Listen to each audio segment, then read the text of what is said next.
Chicken কষা তো অনেকভাবে খেয়েছো, বাট এইভাবে একবার চিকেন কষা করে দেখো। এর স্বাদ কোনোদিন ভুলতে পারবে না। নমস্কার বন্ধুরা, এসপি মন্ডল কিচেনের পক্ষ থেকে তোমাদের সবাইকে অনেক অনেক শুভেচ্ছা।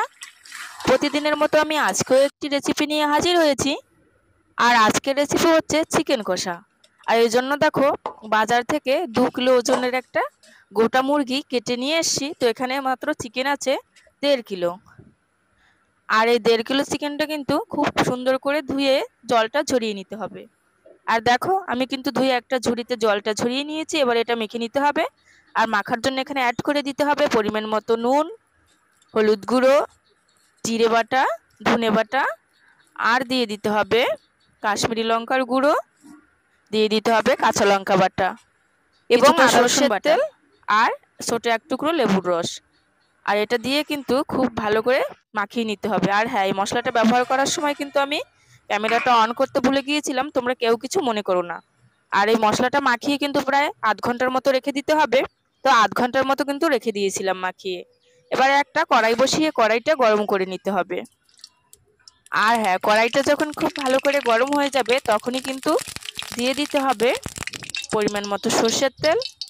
আর তেলটা দিয়ে কিন্তু খুব ভালো করে গরম করে নিতে হবে।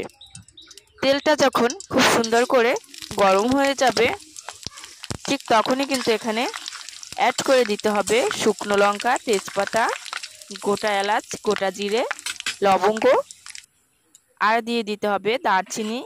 সুগন্ধির জন্য দিয়ে দিতে হবে একটুকু জয়ত্রী। এটা দিয়ে কিন্তু একটু বেশ লাল লাল করে ভেজে নিতে হবে। যখনই লালচে করে ভাজা হয়ে যাবে, ঠিক তখনই কিন্তু এখানে অ্যাড করে দিতে হবে পেঁয়াজ কুচি।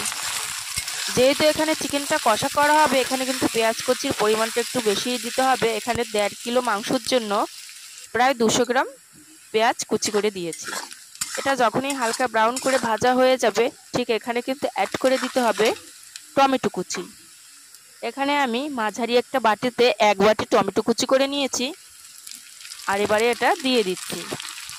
আর দিয়ে দিতে হবে কিছুটা গোলমরিচ গুঁড়ো।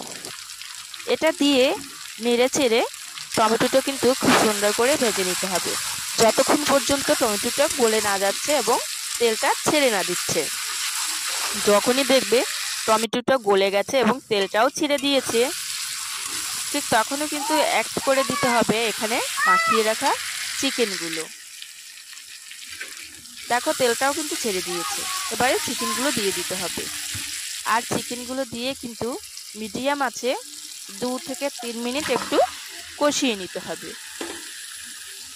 2 থেকে 3 মিনিট কষানোর পরে যখনই দেখবে যে জলটা ছাড়া শুরু করেছে, চিকেনের জলটা, তখন কিন্তু ঢেকে দিতে হবে 10 মিনিটের জন্য। আর আঁচটা কিন্তু মিডিয়াম রাখতে হবে।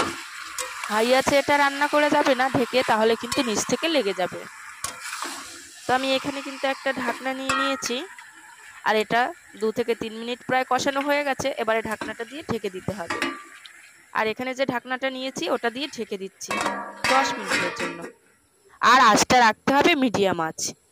তো আমি প্রায় 10 মিনিট মিডিয়াম আঁচে রান্না করে নিয়েছি। এবারে ঢাকনাটা তুলে নিতে হবে, তো তুলে নিচ্ছি। ঢাকনাটা তুলে নেওয়ার পরে দেখো চিকেন থেকে কতটা জল বেরিয়েছে।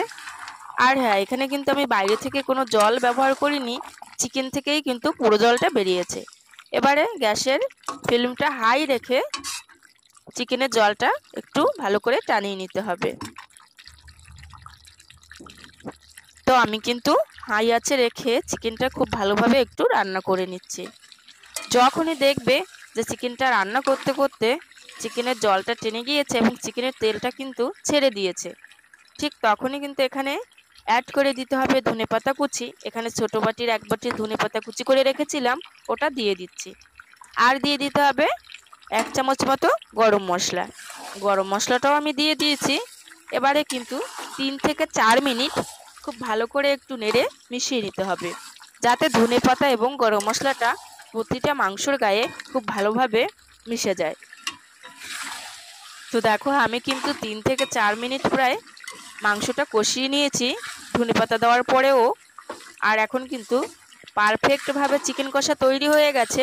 এবারে কিন্তু নামিয়ে নিতে হবে। আর একবার দেখো রান্নার পরে কতটা ভালো লাগছে, কতটা লোভনীয় হয়েছে। এইভাবে একবার চিকেন কষা করলে সত্যি এর স্বাদ কিন্তু সহজে ভোলার নয়। রেসিপিটি তোমাদের ভালো লেগে থাকলে অবশ্যই কিন্তু লাইক কমেন্ট এবং শেয়ার করবে, আর আমার চ্যানেলটি সাবস্ক্রাইব করে আমার পাশে থাকবে। তো সবাই ভালো থেকো, সুস্থ থেকো, দেখা হবে আগামী ভিডিও।